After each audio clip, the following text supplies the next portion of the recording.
Ain't nobody's running. Ain't nobody's hiding. Nobody's ducking. I mean, Crawford's going to be right there, ready to trade blows with Canelo Alvarez. Why did you use that word war? Why are you feeling that way? If you go down the list and ask me about tactical advantages, most of them are Crawford.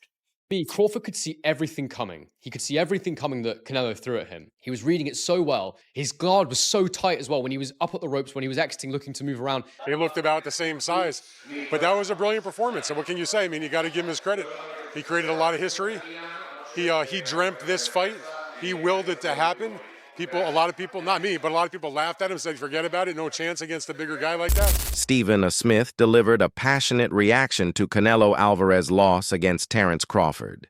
He explained that Crawford had long pursued this fight to cement his legacy, and on the biggest stage, he proved himself by defeating Canelo Crawford. Did not just secure another win, he took Canelo's shine and claimed a defining moment in boxing history. Four-division world champion out of Omaha, Nebraska. He's undefeated, 41-0 with 31 KOs, and he begged for this fight. He wanted Canelo bad because to him, it's all about legacy. I'm not speculating. I'm telling you what I know.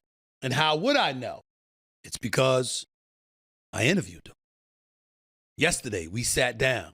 Here is my conversation with the one and only Terence Crawford challenging Saul Canelo Alvarez, moving up 2 weight divisions to do it. Max Kellerman also labeled Crawford's victory as historic and career-defining.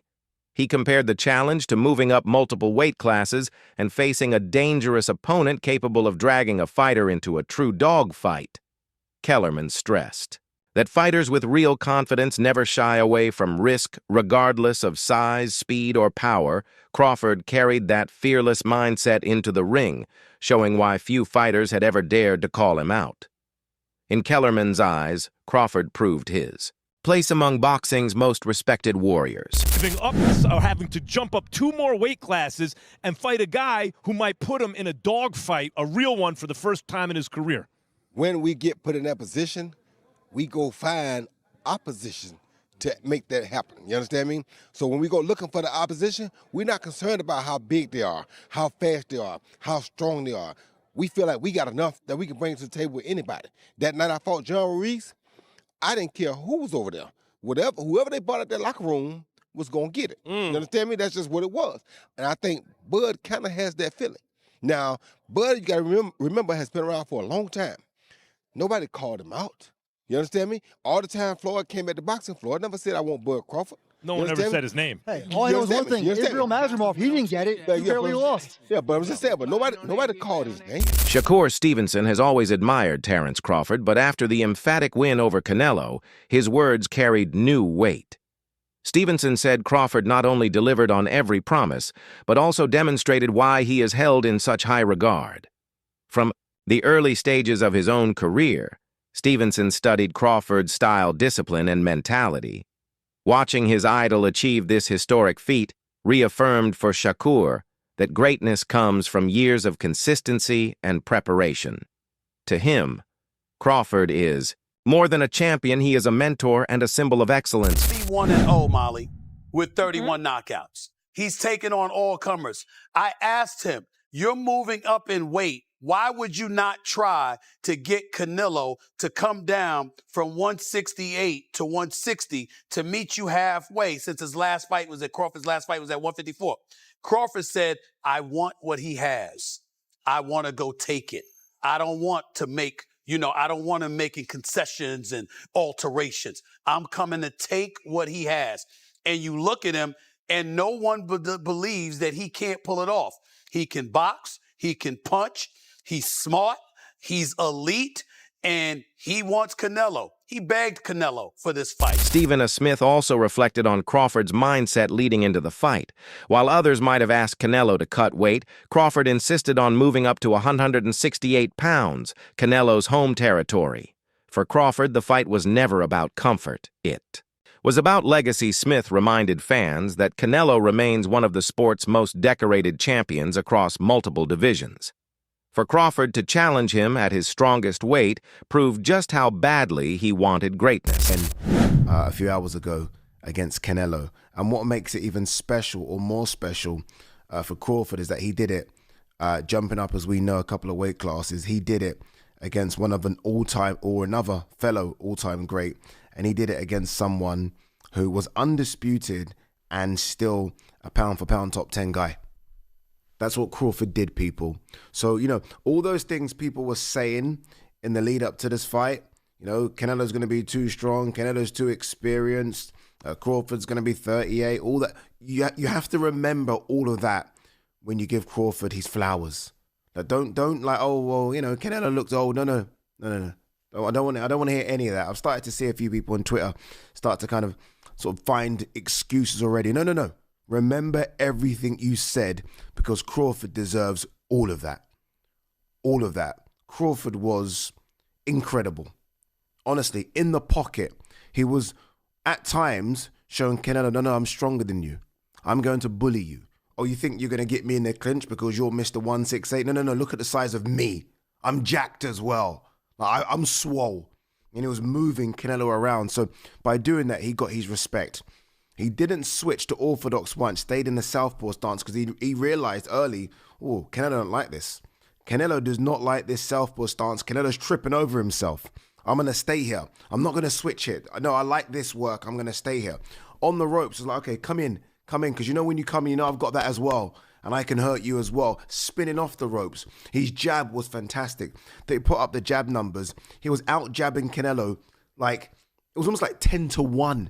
Maybe even 20-1. It was fantastic. And when he needed to land those power shots, he was landing those power shots. It was an incredible performance. Oladipo pointed out the dramatic shift in how Crawford is now perceived. Before the fight, critics labeled him too small, too old, and unfit to battle a powerhouse like Canelo. After the victory, many of those same critics were the first to congratulate. Him Aide emphasized that Crawford deserves every ounce of praise, as this was no shortcut. He took the hardest path possible, moving up from lighter divisions to challenge one of boxing's most dominant figures. By defeating Canelo decisively, Crawford showed he is defined not by size or age, but by skill, resilience, and determination. Tight, more fundamentally sound.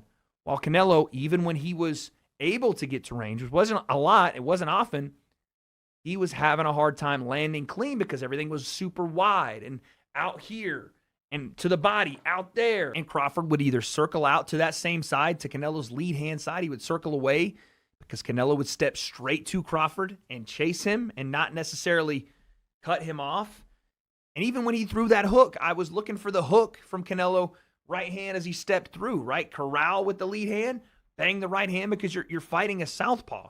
So yeah, your jab may not be as effective in landing and managing distance and all those things, even though for Terence it kind of was. For Canelo, I was expecting a lot more of that right hand down the middle and over the top, and him jabbing his way, feint jab right hand, and then that lead hook that I thought he would be able to corral Crawford, because Crawford did want to move away from Canelo. He did. He wanted to move away from that power hand. Smart to do. Canelo never took that extra step to step outside of Crawford's lead foot. Again, that orthodox southpaw matchup, it's always going to be a battle of that lead foot. He never took that next step to get outside of that lead foot and then step through Crawford, step to his left where Crawford was going and land his right hand. He just felt like he was falling off to his right with his right hand, and once he fell off to his right after he threw the right hand, there was no follow-ups because he was off balance, and Crawford was out the gate and circling back to reset the action. This was a masterful display from Terence Crawford. And again, I looked at this fight, and I don't want to do the thing where I said, oh, you know, Canelo's washed, he's over the top, he's old. Terence Crawford's older than Canelo. Is he as weathered as far as fights are concerned? No. But you can only do one thing when talking about this fight, and that is give credit to Terence Crawford. If you want to say Canelo looked old, that's fine. That's on you. I'm not going to say. The Wade Concept analyst dismissed the idea that Canelo's loss was due to decline. He reminded fans that Crawford is actually older than Canelo, making age an invalid excuse, with Canelo enjoying advantages in weight power and comfort at 168. Crawford still outclassed him. According to WDE, this was not about Canelo fading. It was about Crawford elevating to another level and delivering a legitimate historic victory. Combination punches on the back foot, sort of dictating the pace. And then after about round 6 or 7, Canelo Alvarez knew, 1 second. I need a little freshener. Canelo knew he had to step on the gas. He knew he needed to put the fight on its front foot and take it to Terence Crawford and start to try and catch him and bang him on. And when he headbutted Crawford, I thought that could be the start of it. A little bit of a nut, get that down. Yeah, I don't know if there was a cut, but the referee stopped and had a look. And I thought, now Canelo's going to step on the gas. And he did that. He stepped on the gas, he started getting in close, and he started landing a few more shots than he was in the previous rounds, but it wasn't enough. Terence Crawford was able to catch and counter. He was landing a sneaky uppercut from the southpaw stance. He was dominating behind his jab, and then when Canelo stuck it on him, he was dominating up close in the pocket. He was beating him at his own game. Canelo Alvarez must have been fuming in there. He must have thought to himself, what can I do? He couldn't do anything. He needed to pick up the pace, put the pressure on, and sustain the attacks. And I don't want to take anything away from Terence Crawford, but Canelo Alvarez couldn't do that. He couldn't do it for long enough. Crawford looked like he could have done 20 rounds in there tonight at that pace, the way he was dictating and controlling. And Canelo Alvarez was getting marked up. He was breathing heavy. He was getting tired. He was reaching with shots, and it was getting torn apart. It was an absolute masterclass by Terence Crawford. Canelo tried. Canelo came and he had a go. But to be honest, I don't want to rain on the parade of Crawford. But Canelo Alvarez, for me, is well past his best now. He's seen better days. He hasn't got the pace. He hasn't got the fitness to sustain the attack. Afterwards, in the interview, he said, "I felt great. It's great. I feel good." And don't forget, Crawford's a couple of years older. So I think it's the miles on the clock. Canelo Alvarez had like 67 fights. I know Crawford's had a fair few fights, but he's about 20 fights behind him. So the miles on the clock have caught up with Canelo Alvarez. He's feeling the pace. He's feeling the age. Former world champion Carl Frosch praised Crawford's ability to adapt mid-fight. After the 6th and 7th rounds, Crawford increased his pressure and control, using his jab to disrupt Canelo's rhythm and push him back.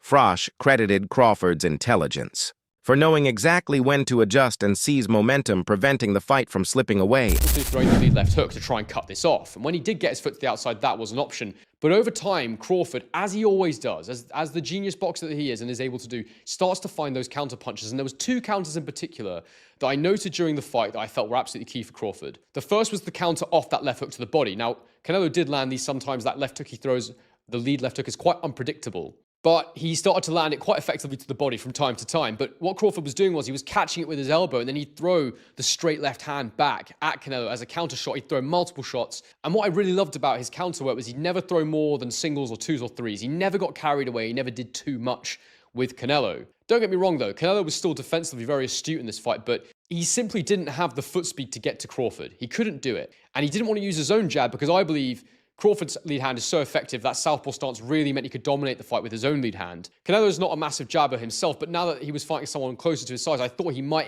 try and implement a jab, but he didn't because Crawford's counters were just too fast and too good. There was a couple of moments in this fight, and I said in my prediction, I thought that you'd see Crawford in moments looking absolutely electric and just outclassing Canelo, looking too fast and lighting him up. And we saw that. I'll never forget the beginning of round 9 where he actually stood in the pocket with Canelo and he just rolled with the shots and he was throwing counters. It was absolutely brilliant. But the second counter that he used that was really effective was he'd allow Canelo to throw that single right hand, that straight right hand, that backhand for Canelo, make him miss and come back with his own straight left hand over the top. I also thought that Crawford stabbing to the body was very good. He'd throw straight shots to the body, and that was something I predicted from the Lara fight that he would be able to do. That was also where I got the idea with the exits that I felt would be useful. And the reason we knew they'd be useful and important was because of Saunders just not really dealing with them too well. Another boxing analyst described Crawford's win as a masterclass in ring IQ. He explained how Crawford seemed to anticipate Canelo's every move, countering with precision and confidence, unlike many fighters who freeze under Canelo's heavy combinations. Crawford dismantled them calmly, using preparation and foresight rather than brute force. His seamless transition from defense to offense left Canelo looking predictable and limited. This, the analyst argued, was no fluke. Crawford's performance was the product of years of discipline, experience, and strategy. A few rounds where he really started to back the supposed bigger guy up, although for me, they looked about the same size. But that was a brilliant performance, and what can you say? I mean, you got to give him his credit. He created a lot of history. He dreamt this fight. He willed it to happen. A lot of people, not me, but a lot of people laughed at him, said, forget about it, no chance against a bigger guy like that. But he showed his greatness.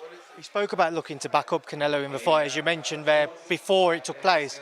How much of a surprise was it, though, just to see how comfortable he felt doing so?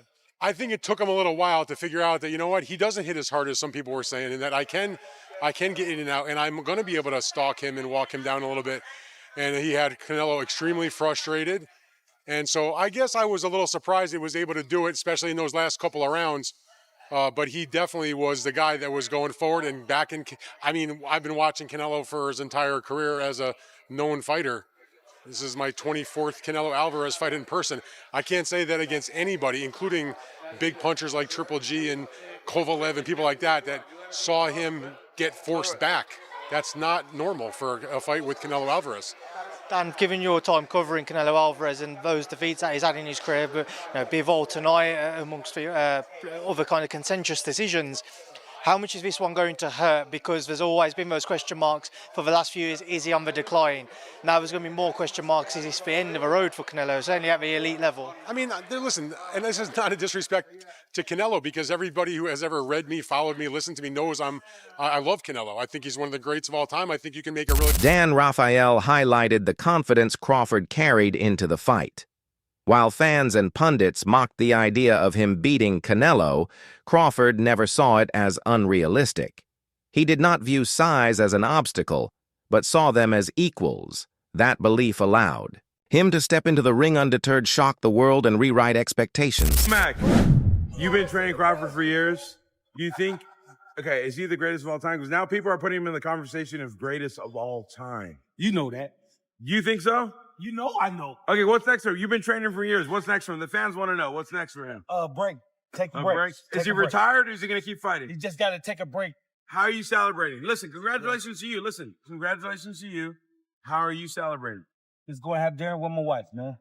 Okay, well, are you trainer of the year? I'll let the critics worry about that. Last question. Is Terence Crawford retired or is he going to keep fighting? Oh, he's going to keep fighting. He's going to keep fighting? Yeah. You're the man. Be man. Hey, congratulations. Enjoy the win. Thank you. Thank you. Crawford's longtime trainer, Brian Bomac McIntyre, closed the discussion with heartfelt words about his fighter's legacy. He declared that he has always known Crawford to be the greatest of all time, and now the world finally sees it too. While Bomac confirmed Crawford deserves a break after this monumental win, retirement is not in the picture yet. For now, the focus is on recovery, but in his eyes, Crawford's greatness is undeniable and forever cemented. That's for today. Video, subscribe for more.